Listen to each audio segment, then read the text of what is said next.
নমস্কার, news Renaissance বাংলার পক্ষ থেকে আমি সাবির। এই মুহূর্তে আছি একজন বিশিষ্ট সঙ্গীত শিল্পী মাননীয় কাকলি চ্যাটার্জি মহাশয়ের সঙ্গে, এবং তার কাছ থেকে শুনে নেব সদ্য প্রয়াত পশ্চিমবঙ্গের মুখ্যমন্ত্রী, প্রাক্তন মুখ্যমন্ত্রী বুদ্ধদেব ভট্টাচার্য সম্বন্ধে কিছু কথা তার স্মৃতি থেকে। আমি বিভিন্ন জায়গায় গিয়েছি ওনার মিটিং সভাতে। আমাদেরই রুদ্রপুরে উনি এসেছিলেন হসপিটালের উন্নয়নের কাজের জন্য।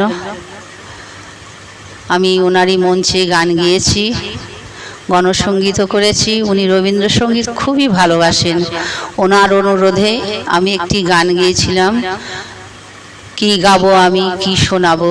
এই গানটি উনি শুনেছেন, গানটি শুনে তাল দিচ্ছিলেন, খুব ভালো বলেছেন। তো এরকম বিভিন্ন জায়গায় তো গিয়েছিলেন, ওনার সঙ্গে গানে বিভিন্ন অনুষ্ঠানে আপনি গিয়েছেন। তার মধ্যে যে স্মৃতিটা আপনার কাছে সব থেকে বেশি নাড়া দেয় আজকের দিনে, মানে এই যেটা বললেন যে উনি আপনাকে রবীন্দ্রসঙ্গীত গাইতে বলেছিলেন এবং আপনি গাইলেন, কোন গানটা, মানে সেই গানটা যদি একটু শোনান দর্শকদের। আচ্ছা,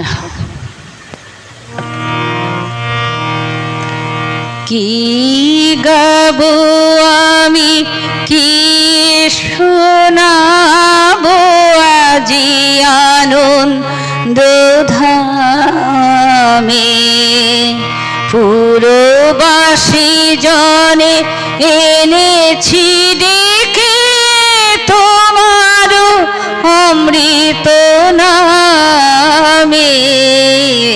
কি গাবো আমি কি শোনাবো আজি আনন্দ ধামে, পুরবাসী জনে এনেছি ডেকে তোমার অমৃত নামে।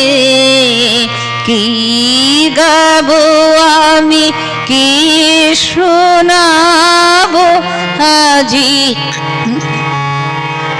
ধামে। অসাধারণ, খুব সুন্দর। তো রাজনৈতিক ব্যক্তিত্ব হিসেবে আপনি তো বামপন্থী রাজনীতির সঙ্গে যুক্ত ছিলেন, গণসঙ্গীত গাইতেন বিভিন্ন মঞ্চে। তো রাজনৈতিক ব্যক্তিত্ব হিসাবে বুদ্ধদেব ভট্টাচার্যকে কেমন দেখতেন, মানে উনি কেমন ছিলেন রাজনৈতিক ব্যক্তিত্ব হিসাবে যদি একটু বলেন। উনি খুব ভদ্র মানুষ, ওনার সব দিক আচরণ খুবই ভালো লাগে। আপনাদের কর্মীদের সঙ্গে তার যে ব্যবহার, আন্তরিকতা খুবই ভালো, সকল মানুষকেও ভালো চোখে দেখতেন, সবসময় সদ উপদেশই দিতেন। তবে উনি আজ নেই। যে গানটি আমি ওনার সামনে গেয়েছিলাম, আজ উনি নেই, তাই ওনার স্মরণে আমি আরেকটি গান গাইব। অন্তরে তুমি আছো চিরদিন, ওগো অন্তর জামি।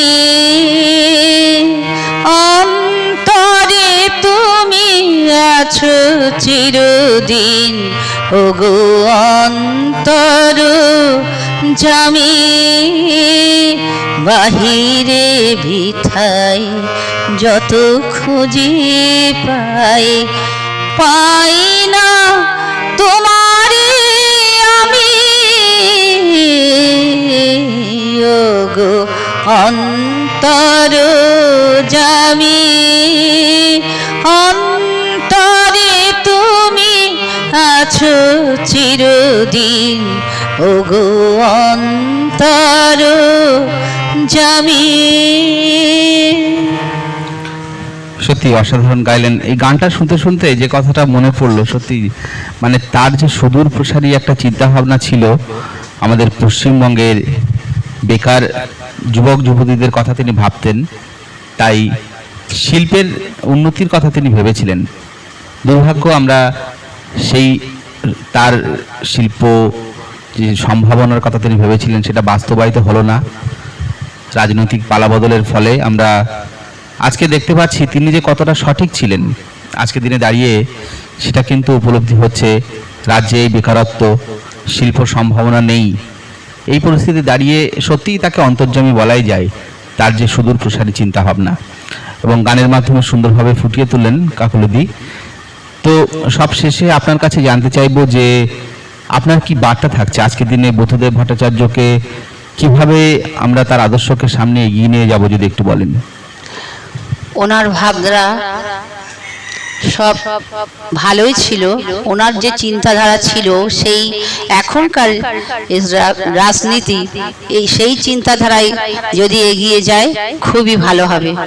আজ উনি নেই, উনি যেখানে থাকুন না কেন আমি ওনার শুভ কামনাই করি। লাল সালাম। ধন্যবাদ কাকলিদিকে আমাদের সঙ্গে সময় দিলেন, এবং দর্শকরা যারা দেখলেন তাদেরকেও ধন্যবাদ জানাই, এবং ভিডিওটি ভালো লাগলে অবশ্যই লাইক কমেন্ট শেয়ার করবেন, আমাদের পাশে থাকবেন। ধন্যবাদ, নমস্কার।